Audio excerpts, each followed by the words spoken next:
Bath.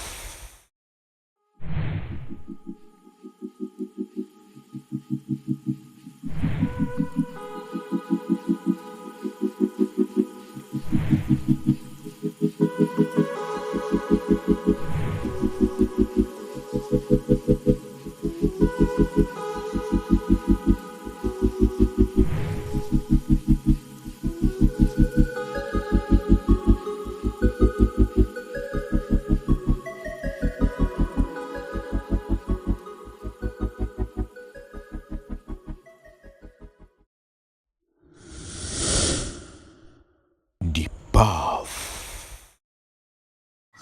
Alright, greetings viewers. It's your man the king on the program the path that leads you to liberation, the path that leads you to your higher self, the path that leads you to your higher ascension. Yes, sir. Today we are talking about the year of return. The year of return, is it a blessing or a curse? If it's a blessing, how does it benefit both the diaspora and the indigenous Ghanaian or African? If it is a curse, how is it affecting the diaspora and the Ghanaian or African? Yes, today I have with me a very beautiful sister. Oh, my sister, how are you doing? I am fine. How are you? I'm also good as well too. Good. You are welcome. Thank you. Akwaba. Thank you. Thank you. Weasel. Thank you. Okay. All right. So when you say Akwaba, it means you're welcome. Yeah, and Weasel also means you're welcome as well too. Ah, I didn't know that one. Okay. Okay. Okay. So now you know it. Now, for how long have you been in Ghana? I have been living here for almost 4 years. So August will make it 4 years. 4 years. Yes. Wow. Yes. 4 years living here. Before we take that journey, yes. What is really your name? My name is Inez Finley, and I am originally from Oakland, California. Yeah. Oakland, California. Yeah. How rough is that place? Well, it's not as rough as it was when I was growing up. Oakland, like Ghana, has been gentrified. So it's very different now compared to when I was growing up. Very, very, very different. Yeah, very. We used to hear a lot of over there. If that's what you want to call it, Wahala. Wahala pa. Yeah. All right. So how is Ghana treating you so far? That's oh gosh, that's a very different. I mean, Ghana has not been nice to me. I'll be honest. Ghana has not been nice. Not. Emphasis on not. First of all, where have you been in Ghana so far? As far as living, I've lived in the Cape Coast Central Region area, but of course I'm familiar with Accra, Cape Coast areas. Of course I've been to Tadi and to Tema, but I've only lived in the Cape Coast area in the Central Region. Yeah. Have you tasted Ghanaian food yet? Of course. I mean, I'm a vegetarian though, but yes. Which one have you tasted? Oh wow. Of course, kebab, vegan kebabs, red, vegan jollof or jollof rice. What is it? Contombre stew, palava sauce. Gosh. Yeah. I've eaten quite a bit, but I'm being a vegetarian. I'm a bit limited, but not super limited. So, but you still have the Ghanaian vibe anyway. Yes. That is very good. Yeah. Oh, being a vegan is not easy. Well, if you cook for yourself, then it is. But if you don't, then yeah, it can be a bit tricky. For sure. So how does a vegan, how is the lifestyle here in Ghana, as a vegan? I actually enjoy that aspect of Ghana because I can get the local produce, the fresh produce. That part I really enjoy. So I can go if I go to a local market, even in Accra near Kaneshi, there's all the vendors out there with Scotch bonnet pepe, onion, potatoes, whatever it is that you want, you're going to get it pretty fresh. Fresh. Oh. And then you can, of course, you're going to have to buy stuff that's in season, which is not something we're completely used to being from the U.S. Because we import a lot of our produce. So even if it's out of season, we'll still import it. Exactly. Let's put it that way. Yeah. And so it makes us a little bit spoiled or a lot spoiled. Spoiled for choice. But for me, I've learned to cook within season. So for me, it's not a huge deal. It's not a new thing. Yeah, it's not a big deal. So you like the Ghanaian food? I mean, yeah, the produce has been good. Yeah. Local food. You know, when I get it, it's all right. Yummy. Yeah, yummy. All right. So before that, what about sightseeing and other stuff? Which places have you been? I still haven't done enough sightseeing. I will be the first to admit. I think that's also because of, I always call it the Obruni prices. You know, when you go places, you're going to get the Obruni price when you're a tourist. So unless you go with people that are local, like if I were to go with you somewhere, but the person that even is a local, they got to know the routine. Like, I'm trying to help y'all. If you're taking a foreigner, Obruni as you love to call it, if you're taking us somewhere, you have to know we're not supposed to talk. So if you don't know, we're supposed to shut up and let you do all the talking.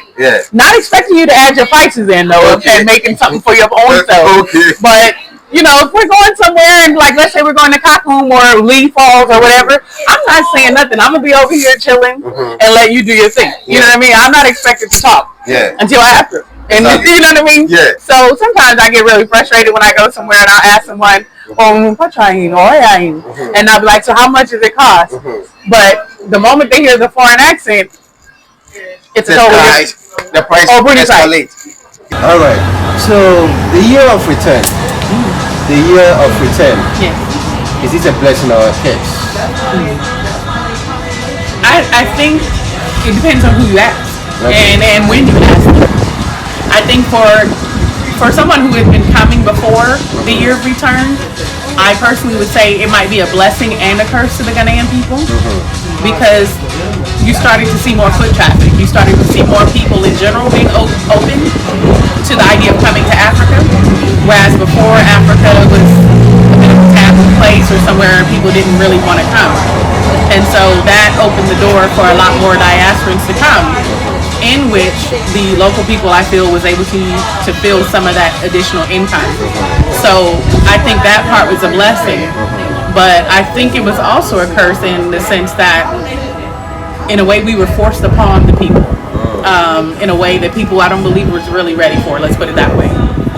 So essentially I think in many ways it was a blessing, but it also cursed because I don't believe the people were really ready for so many people to descend upon Africa, to descend upon Ghana. I really think they didn't really expect the numbers that they got. And so when we came in the numbers, it's like when you're not prepared for something, you just don't know how to, especially now that you have so many diasporans living here. It's a lot of us living here. We're here in numbers. And so what you're looking at is the sheer numbers where the people weren't essentially ready for, and now you're looking at people who are, you know, if you're only used to, let's say for example, you're only used to scamming your own people. But now you have all of these foreigners that are here with all of this access to wealth, at least the presumed or presumption of wealth. And so now you have this massive, I don't know what to say, it just black hole of money that you get to, that's not the right term, but the thought of, it's just essentially you have all these people that have access to wealth and you must get to it. And so I don't think now, especially when you see the legal battles and things that people are going through with the land, you know, scams where people are being sold land time over, when you're seeing, like even the building issues, when people build, sometimes the builders are misquoting the amount of cement or sand or whatever needed so that they can continue to extort money from the people. That's something obviously that's been going on for a while in Ghana. We all know that, right? But the problem is because there's so many foreigners here now with this access to wealth, now it's become more prevalent. And when you're a local, you have family members. You guys are connected. You have family members that are either lawyers or, you know, policemen, somebody. You can get them to intervene on your behalf. But as a foreigner, we don't have any support system like that. Usually we don't. And so unfortunately we either forced to suffer through the extortion scheme, or we have to go and dash the police officer or something, or we end up having to go to court. So either way, it ends up making it makes it difficult to navigate these waters, and that's what I think a lot of the diasporans are suffering from.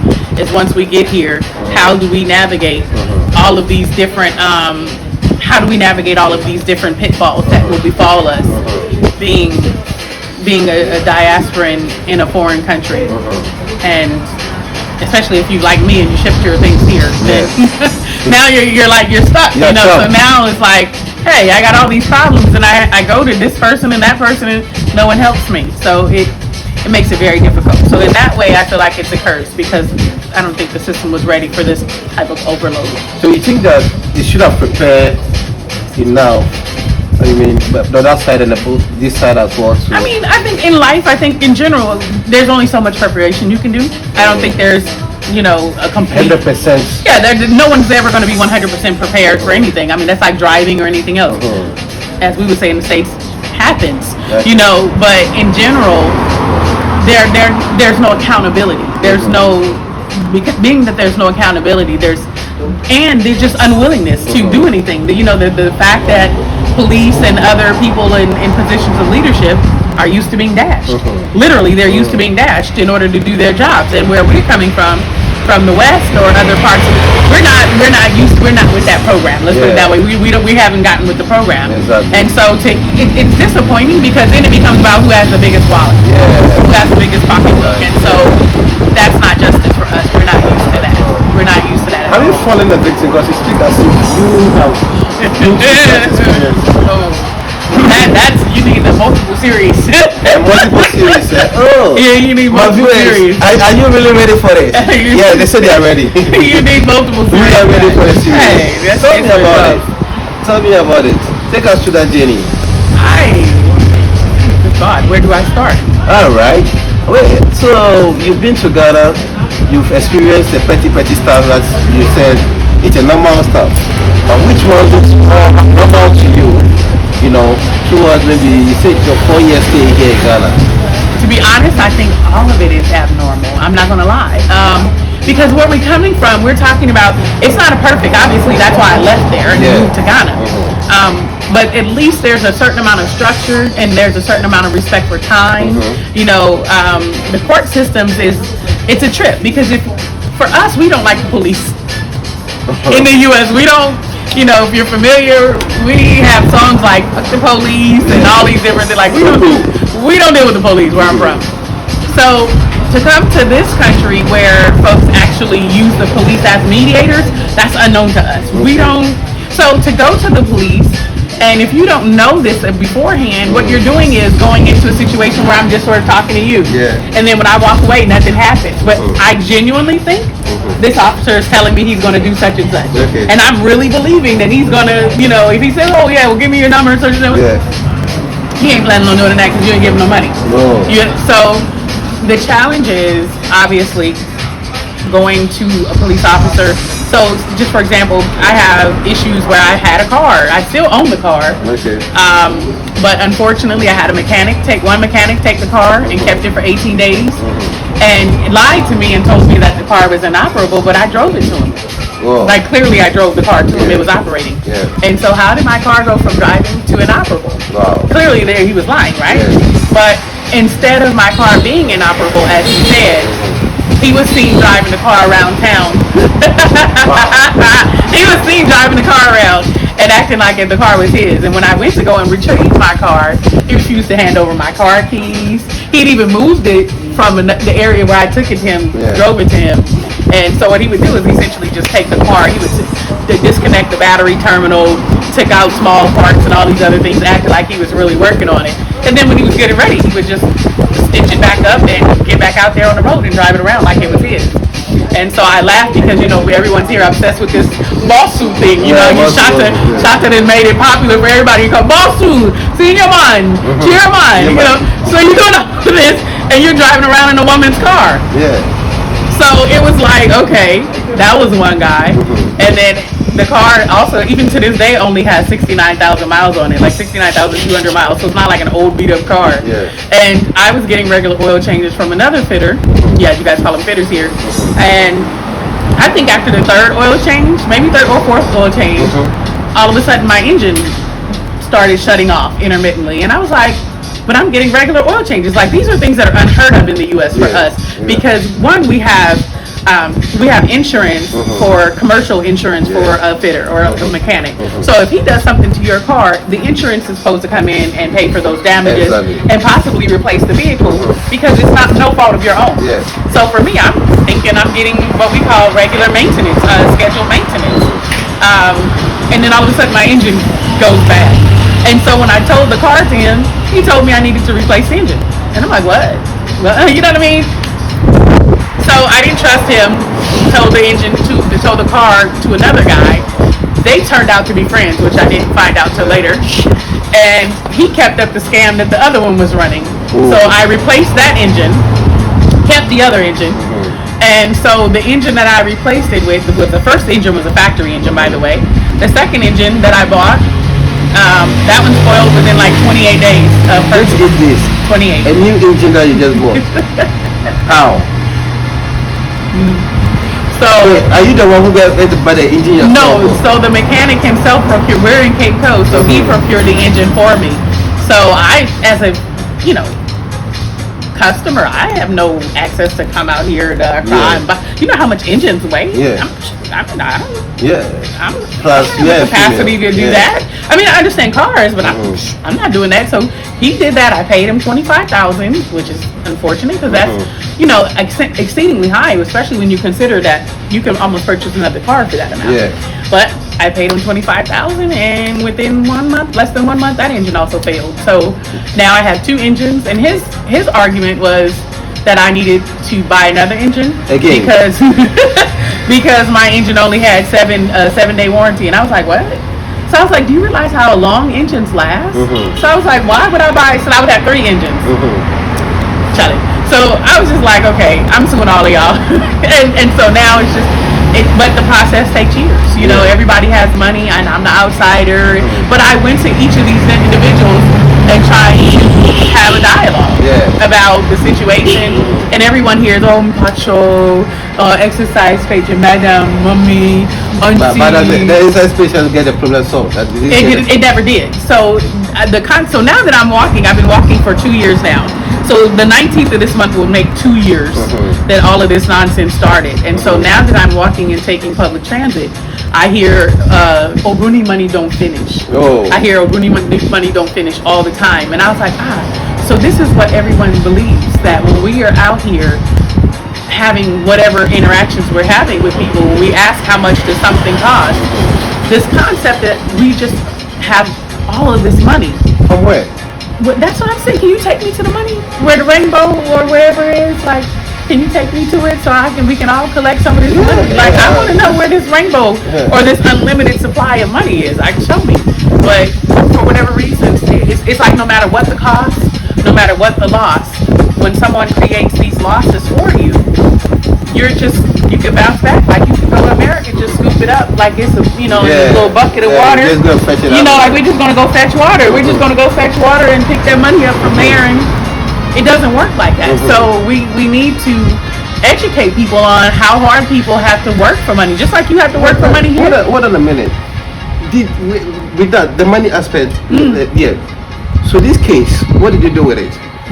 All 3 cases. There are 3 separate cases that I mentioned with the car, and they're all in court, unfortunately. 3 different cases. Yes. How is the court system treating? Because I want to know. These are the mechanic aspect. I want to know the other aspect, which is the judiciary aspect. How are they really treating you? The judiciary aspect, I won't lie and say I think a lot of it is a joke. And I know the people will probably be offended by that, but I will be honest. I believe the judiciary process. So let me give, as you guys know, I'm not from here. So our processes, I can't expect, and I don't expect it to be the same. However, I do expect a bit more accountability, and if people would be a little more, efficient. But if we can, so a perfect example is like when you go to trial in the U.S., and I don't know how the U.K. is, but I'm assuming because it's a similar British system. When you go to trial, you literally go to trial every day until that trial is finished, or when they're ready to give a judgment. Here, unfortunately, you could go to trial today, and then they'll adjourn your case for another 2 weeks, 2 months, 4 months, 6 months, whatever the case may be. There's no consideration for time, and so it's kind of like it's very lackadaisical, unnecessarily lackadaisical. And so unfortunately with the situation with the car, where you're talking about letting the car slide further into deterioration, if you will, no one seems to even understand that, okay, if I don't take care of this matter, the car will continue to deteriorate to the point where it just won't operate. there's no consideration for those things. And so, unfortunately, even with some of the cases, sometimes people get in their feelings, judges and other people get in their feelings, and they delay your case for 5 or 6 months. Judges. And you just are stuck. You're there to suffer with it. And so I feel like So they punish you all because they get emotional about. I had a situation where a judge literally was in her feelings. Because of hearsay, by the way. And because of that hearsay, she said she was peeved. And so the reason it came out is because I petitioned the supervising judge, in which the staff have also made sure that they made it difficult for me to get that letter to the supervising judge. And so when the supervising judge finally did get the letter, the judge admitted to essentially all the things that I asserted in the petition. And so because she was peeved, she essentially embarrassed me in front of a courtroom full of people. Did she tell you that she was peeved? It was clear she was pissed. I already knew that because what happened was I have a case with one of the mechanics that I was mentioning. And what is the mechanic's name? Ebenezer Asakwa of Asakwa Motors in Green Hill. Green Hill. Green Hills in Cape Coast. And so I was at trial that day. I had a trial date ready for them to cross-examine my witness, who was also there. And so instead of us moving our case forward, the judge was like, no, we're not going to. And I was like, well, what's wrong, my lady? So she begins to explain the situation of a finished case that she had worked on. And that lady happened to come to her and alleged bribery, blah, blah, blah. But this is an open court. A full courtroom full of police officers, full of lay people, full of other lawyers. And I don't speak Fanti, I don't speak Tree. I understand a little bit here and there, but I don't speak it. And so whatever language she went in between, she went back and forth, and the people laughed hysterically. And so now I felt like I was sitting there looking like an idiot because I didn't have a way to defend myself or to reply. So essentially, because of this alleged bribery charge, she was saying that she may have to recuse herself from my case altogether, etc. And I was like, my lady, we're here for a trial date today. And she was like, we're not going to deal with that. Go see the registrar. But that was in October. And I had a case that was also moved. What was the name of that judge? That was Anita Sheila Serwa Craft in District Court, Cape Coast. So she was in Cape Coast District Court 1. And that delayed my case up until last month. The name of the cases? So Inez Renee Finley versus Ebenezer Asakwa. And that was, so from October, November, December, January, February, March. So I just literally got back to court. Literally. And the lawyers, what are they saying about it? Unfortunately, what I found with my experience in dealing with the lawyers is it's a bit tricky as an outsider. And I found that locals also have a similar problem, but not the same. So being an outsider or a foreigner, I will get charged foreigner prices. So again, being the Obruni price. So they charge you more being a foreigner. And then the second part is, it is a bit disconcerting when you are looking to hire someone for representation, if you will. But that representation, that person that's representing you is also overly friendly overly friendly with the defendant.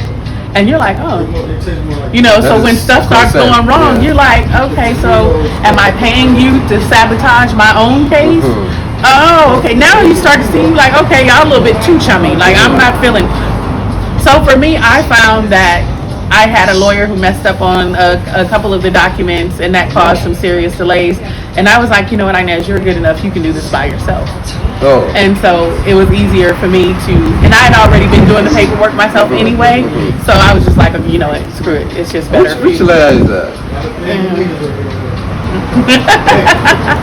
I'll leave him alone. He was just, I don't say he was just starting off, but it was a big mistake. Because sometimes, I don't know why you have a case, and I don't know why there should be a problem, defending your case. I find for me, I can be my best defense. So especially for someone like me who's a bit more competent with the law, I feel more comfortable pleading my own case. But that came with its own set of problems, because then everyone was angry, literally. Like, why don't you get a lawyer? You should hire a lawyer. And the amount of intensity, the anger, because then I learned that people here would be like, oh, you just don't want to spend no money. And so they would be angry about me not hiring an attorney and not wanting to spend money. But the concept of paying for, so if you look at it, most of the local people would agree with me. When you go to court, the first, at least especially here because everything is so drawn out, it takes years just to get to the point where I'm at now. So perfect example, the first year was essentially just going to court and adjourning, going to court and adjourning, going to court and adjourning. So you file your lawsuit. Sometimes the defendant doesn't even show up the first or second time. And when they finally do show up, then they have to plead liable or not liable. Then that's another set of an adjournment. Then that person has to file a defense statement, and you come back for that. That's another adjournment. Then they will ask for you to simultaneously sign, fill out, and submit your witness statements. So that's another adjournment. So all of that back and forth, up and down, up and down. Imagine if you're paying for an attorney and you're paying transport fees. 300, 400 CDs. I mean, that's a lot of money to go back and forth with nothing. And so if you're competent enough, I tell people all the time, do it yourself. And if you can't do it towards the end, let's say the paperwork is a bit confusing or something, but the reality is for me, because I do unfortunately have a lot of cases going, I've saved myself the amount of time and money with paying for transit for someone who may or may not be competent enough. And how do I know if they're actually going to plead my case, how they're going to fight for me? So, like I said, I am uncomfortable with the friendliness of some of these attorneys when it comes to them being friendly towards the people I'm actually suing. I have a problem with that. Have you ever, with all these 3 or 4 cases you're mentioning, have you had justice? No, unfortunately not. I find that the justice is a bit easier to be had if both sides do not lawyer up. Meaning if both parties avoid hiring an attorney. Because once they bring in an attorney, that's when the SHIT starts to happen, unfortunately. I have 2 cases, but they were both of us never got attorneys. And so a case in point, I have a case here in Donsaman area, and I loaned a woman $5,000, but they worked to manipulate it behind the scenes where she lied and said I gave her CDs. Wow. And so it just recently came out in November of last year in 2024, and I filed that in June of 2023, that I loaned her $5,000. And so she admitted to everything in the writ. The only exception was the currency that was distributed. And she lied and said I gave her CDs in which I actually brought her dollars. And so now that she's admitted to that, we were supposed to have the judgment read off earlier this month, but unfortunately, their attorney didn't turn their paperwork in on time, or they turned it in on time, but the judge hadn't a chance to review the evidence. And then I had hired an attorney who felt some type of way about the amount of reliefs I was asking for, and so again, what reliefs were you asking for? So initially, because this person I was friends with her almost 5 years before she pulled this trick. And so, unfortunately, when I first filed the lawsuit, I had no idea what to file for, so I was just asking for the basics, the lump sum back, the interest, costs, basic stuff. But as she continued to let this draw, so in May, it will be 2 years that she's illegally held onto the money. In 3 years, she's had the money told. But she owes me 2 years. She stopped paying interest in July of 2023. So she owes me interest. She owes me, breach of contract. She owes me unjust enrichment. These are things, of course, that I was asking the lawyer to ask for, and she told me she felt like it was unfair. But was it fair for her to have actually kept But this was the lawyer that I had hired, so I didn't expect her to tell me that she felt it was unfair. Because that was the defendant. You're supposed to be my attorney. Like, how are you feeling? Yeah. So I was like, okay, never mind. We need to separate, and then I'll do the paperwork myself. But when it came time for me to file my closing argument, is what we would call it here, but you guys call it a written address, the judge refused to accept it. Why? She said to me because it wasn't in the right format, and I explained. I said, my lady, does content matter or does the format matter? And so the contents would still be the same, even if it was in the right format. It would still be the same. She refused to allow me to submit a written address or a closing argument. And I thought that was biased because clearly, so she told me that she was going to do the needful. But had she done the needful, we wouldn't have even went to court this long. Yeah, because I filed a motion for summary judgment in July of 2023, attaching the exhibit, I think it was Exhibit E, which were the audio files between me and the defendant, where she also admitted that she received dollars. So had we even took that stance then, we wouldn't have drew this out for 2 years. So that's why I said these unnecessary things. You had all of this evidence submitted at the time, and then you still want to drag it out. Which court is that? That's the Don Simmons Circuit Court. Who is the judge? I forget her name right now. Oh gosh, and I'm so bad with names. But Don Simmons Circuit Court is the only one in Accra, the only one in the area, and Muslim sister. But I felt like even being there, how people were intentionally delaying things, and it was really frustrating because you got to remember, I'm living in Cape Coast, and every time I have to do with anything with this case, I have to commute all the way here. And so anytime, for just case in point, when I tried to file the written address, I tried to file it 2 separate times.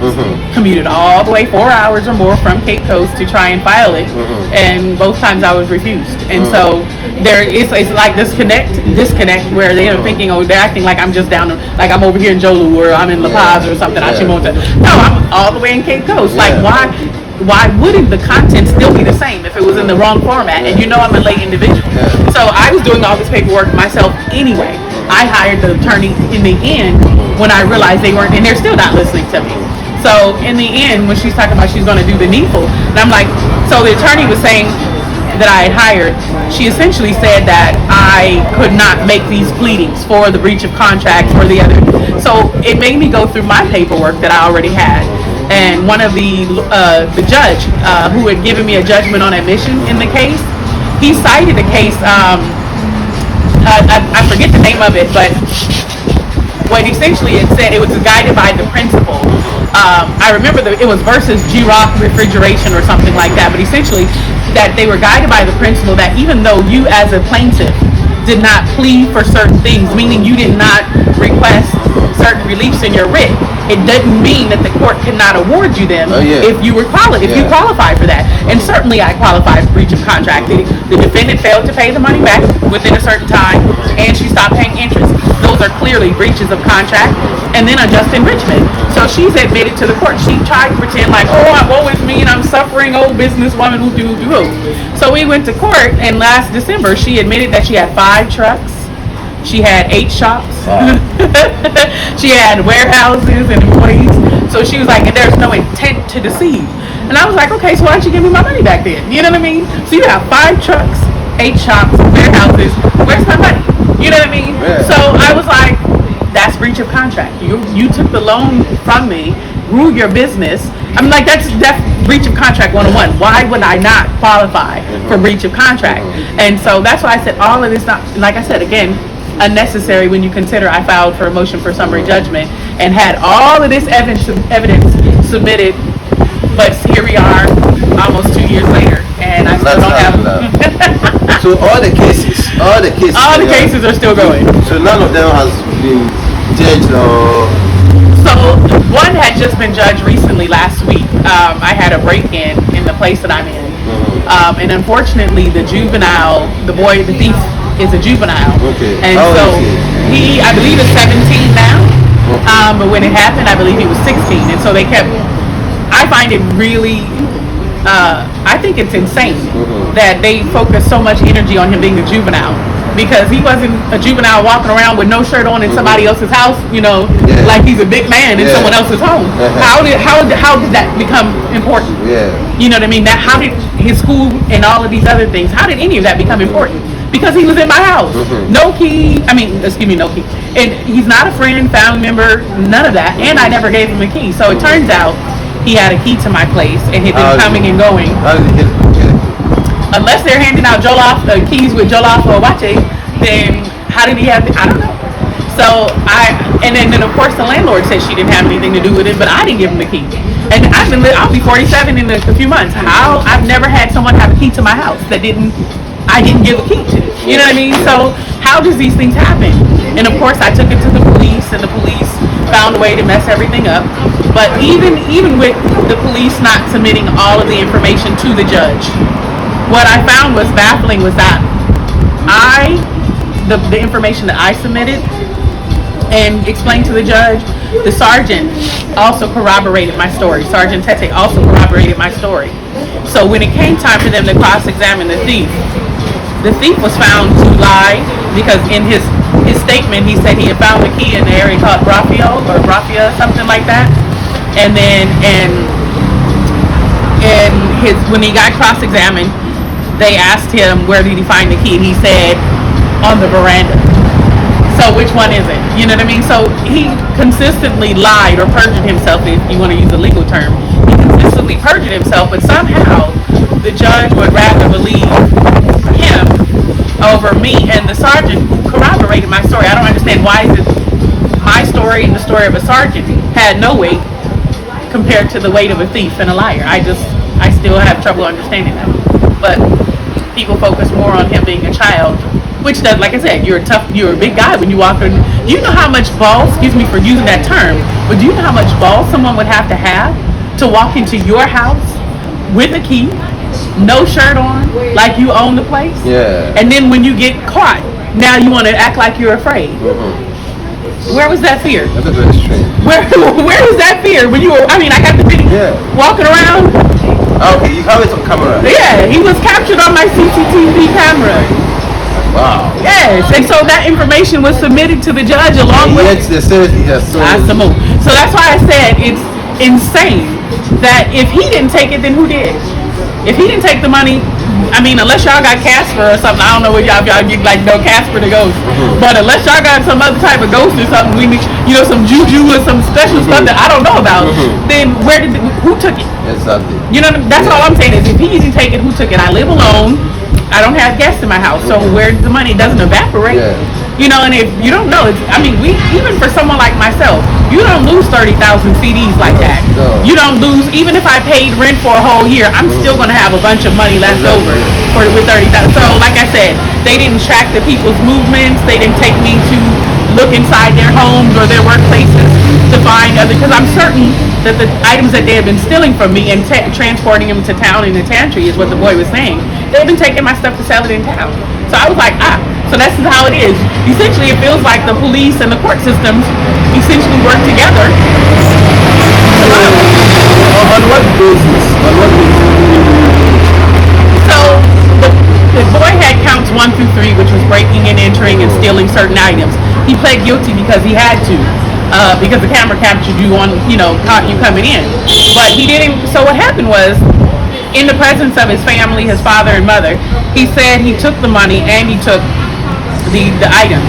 But when they hired an attorney, they changed the story because they had already been seen spending the money. That was the issue. Wow. And the attorney obviously told him that you don't have to give the money back because they don't have no proof. So the camera, unfortunately, they had already, and I'd even explained to the police officers, the camera captured him from here up.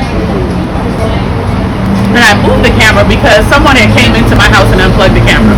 And I was like, hey, I know I moved. So I was like, okay, let me move the camera to another area so I can catch whoever it is that's coming in. And so it was like a day after that, that's when he came in. So he had been obviously coming because when you look, if you understand the psychology or nature of the situation, when you enter a new place, you don't instantly know where you're going. Exactly. So this boy clearly had already been coming and going into my house. He had already knew, because he didn't look around, he didn't go through anything. Like he's the man of the house. So he went straight to my bedroom, and you can hear him in there going through the doors. He went to the bedroom. Straight to the bedroom.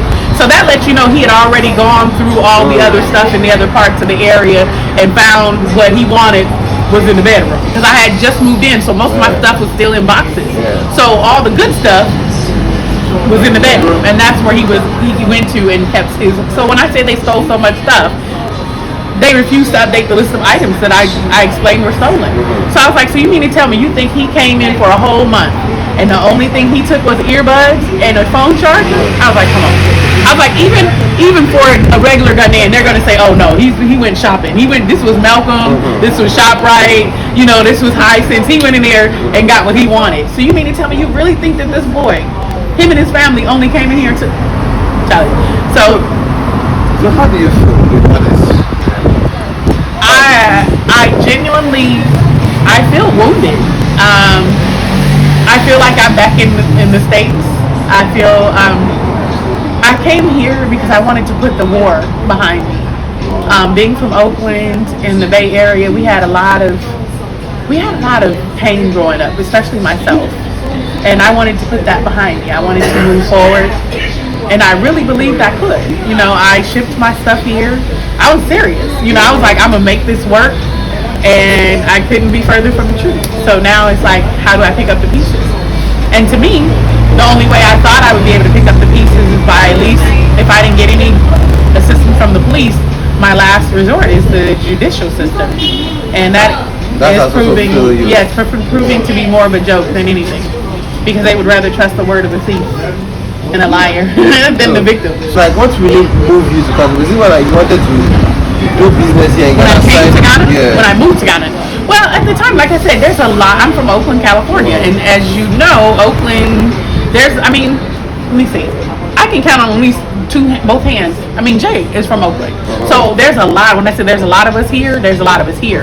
And so when I came, I was really thinking I was going to have the support of the people that I already knew. Like I said, before I moved to Ghana, I think I had been coming for about 5 years before I actually moved here.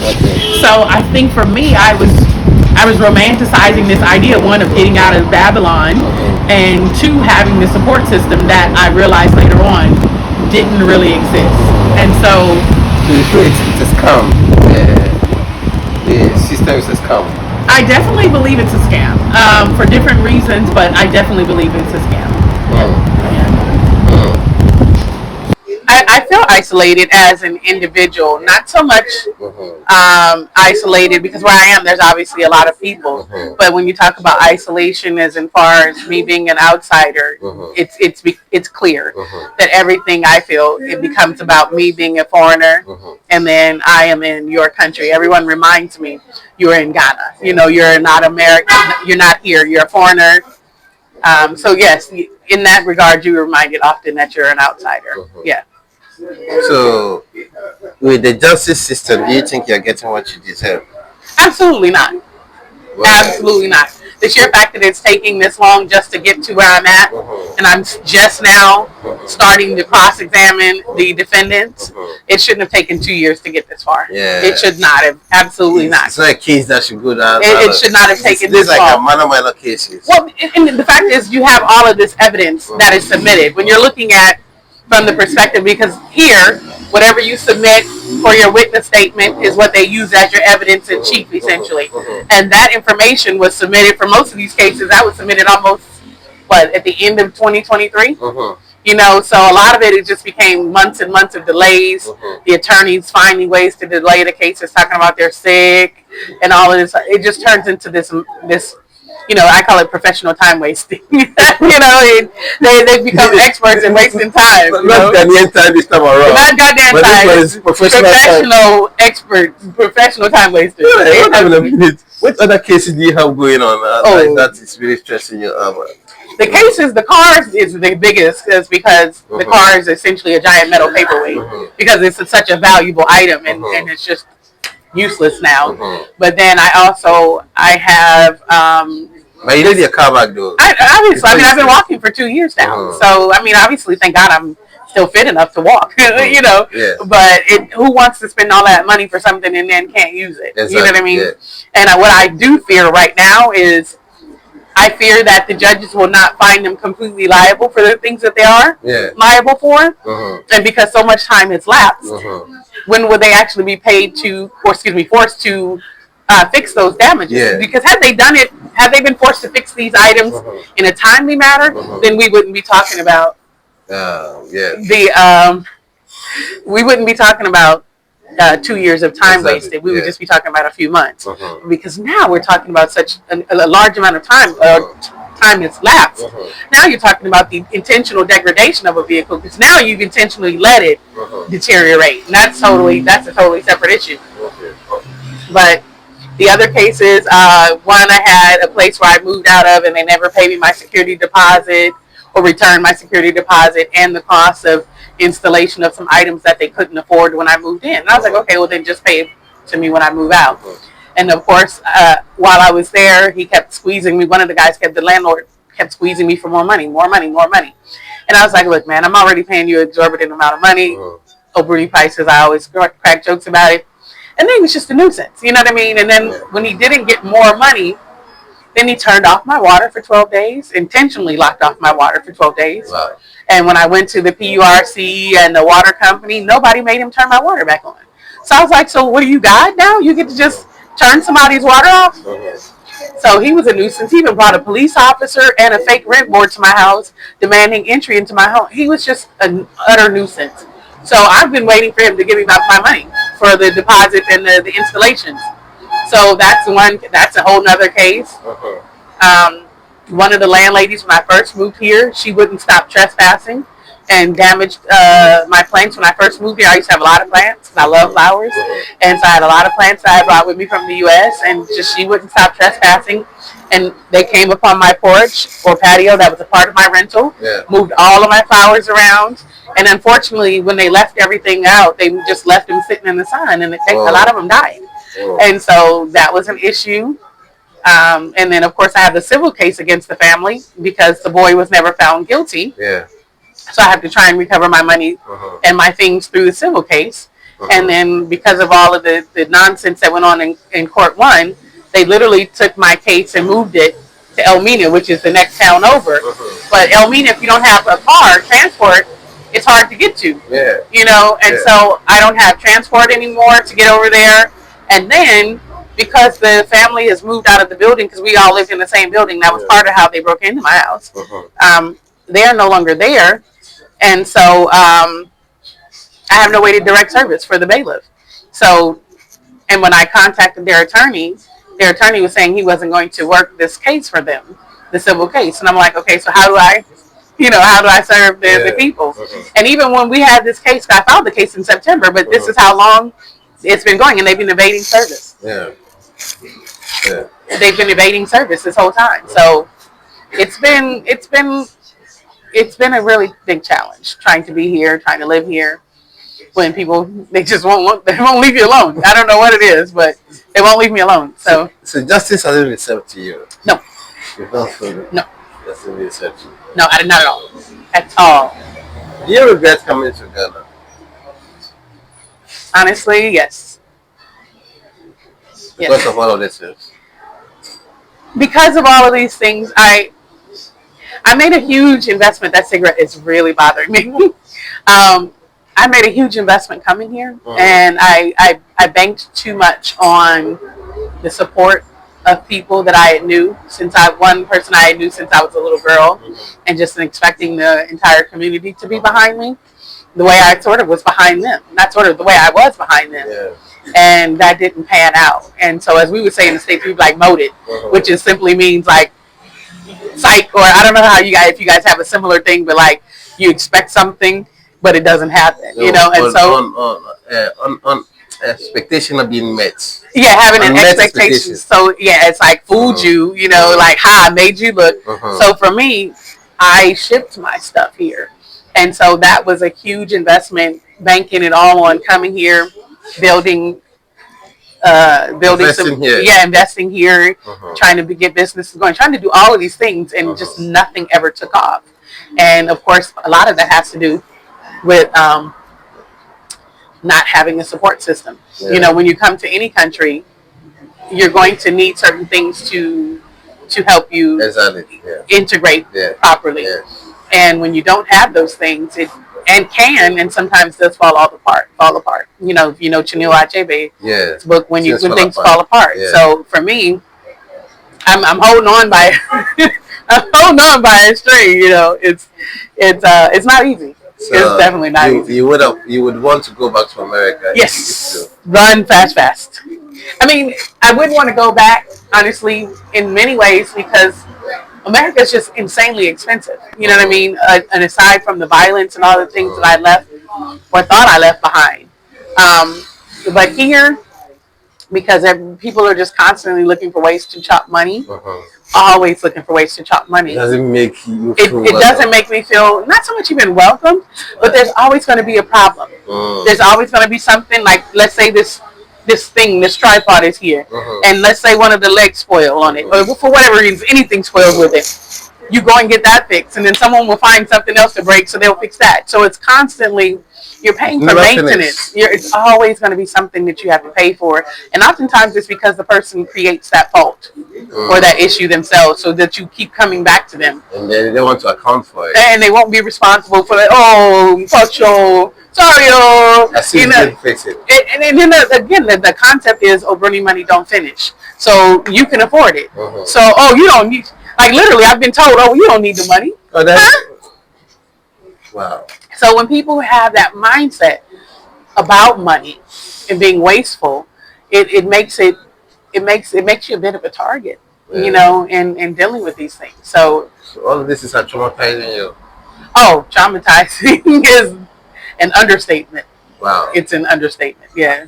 And a statement that's in That's not. We need a more heavier a way. heavier word. Wow. Yeah. To the extent that you feel like if you ever go back, you didn't even consider. Oh, I would not. When I leave here, I do not want to come back. What do you have to tell any leader out there? What do you have to tell them? And the court system and everything. I mean, I wish I could be like Michael Blackson and be like, you know, get up here and be like, y'all need to give me my money back. You know what I mean? Like seriously. Yeah. I definitely think there's a lot of issues with how people view outsiders, especially blacks of the diaspora from the U.S. Because I get that we're from a different area. I get that we have a different culture, but we're not made of money. So there clearly needs to be some type of, I don't know how you would describe it, but we call them like public service announcements.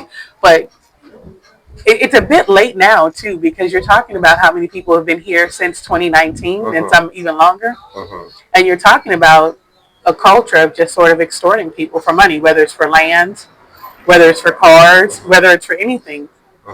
It's a bit late to do that. 2019 year of return, we're in 2025. That's 6 years of being able to lie, scam, cheat, manipulate people. It's a bit late for all the other victims of of that time. But moving forward, there definitely needs to be checks and balances in place. I mean, but the problem is you can always tax somebody here. The culture of corruption, when you can always just, here's 20 CDs or 100 CDs or whatever. It's very difficult. I don't honestly see how to fix it. Sometimes tearing it down, burning it all down and starting over, sometimes it's the best way. Because you have too many people that benefit from the old system. And so they will work to keep that system in place because it benefits them. And so being not from here, I couldn't tell you where to start with that. But there's a lot of problems and the lack of the unwillingness to prioritize. It's not that the ability isn't there, but I feel that people are unwilling to prioritize these things. Exactly. So when you're unwilling to do nobody's something, willing to change, to try to change. I mean, because I feel like desire feeds the will. So if you have the desire to do something, I always make the joke of how when a man is interested in a woman and he pursues her, a dogged pursuit of a woman, nothing is going to stop him from getting to that woman. So I feel like the same thing can be had of people who were willing to make those efforts and to make those changes. But until that happens, until you have that same passion, that same drive, you'll get what you got. Open sewers, water that is occasionally on, maybe once a month, twice a month. I don't even know what you call it. You can't even say it's 24-hour electric. It's 24/7. I mean, all of this. These are things that I feel that we are capable of handling if we were willing to put our efforts and our minds to it. But because there are so many other priorities, then we choose to invest that energy elsewhere. So until I think more women need to be in government, in positions of power. But at the end of the day, it doesn't matter if the desire isn't there. I might as well be talking to this chair. You've traveled around the world a lot. I love traveling. Do you think that with all the countries you've been in, which one do you think, With what? with the situation you're facing here, which one is worse? Well, see, this is my first country I've lived in. That's the difference. Is to live somewhere and to visit is two different things. because you get to see all the good, the bad, the ugly. You know, everything is in between. So having lived here, I mean, there's a lot of countries. They all face a lot of challenges, and a lot of it has to do with corruption. The U.S. has corruption too, even though outsiders don't necessarily see it. We face corruption too. We definitely face corruption as well. But like I said, it makes it a little bit more livable in the U.S. or other Western countries when they take certain things more serious. Because of these cases I'm telling you about, we wouldn't even be talking about those in the U.S. They would, oh, you got the evidence? You got all these, whoa, all this evidence? Wait a minute, hold on. And you don't have no evidence to disprove what she's saying? Ruling for the plaintiff. You know what I mean? It's a waste of time. It literally is comical when you think about it. That's why I was like, we don't take things seriously. At least in this country, very little is taken seriously. Literally, the fact that this boy was in my house, he could have poisoned me. He could have tainted anything in that house, stolen family heirlooms, fine jewelry. He had complete access to my home, and somehow you think he didn't take nothing? That's why I said at the end of the day, there's much to be done. Yeah, much to be done, much to be desired here. So to be arrogant and be no, there's too much to be done here to be arrogant and pompous and too much. Empress Inez, thank you so much. Thank you. Thank you for having me. The path is glad to have you here, and we are really happy. Thank you.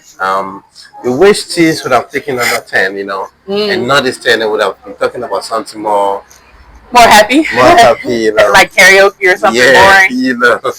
We're talking about our culture, music, and stuff. But right now, it's the trauma you find yourself in. I like to give in.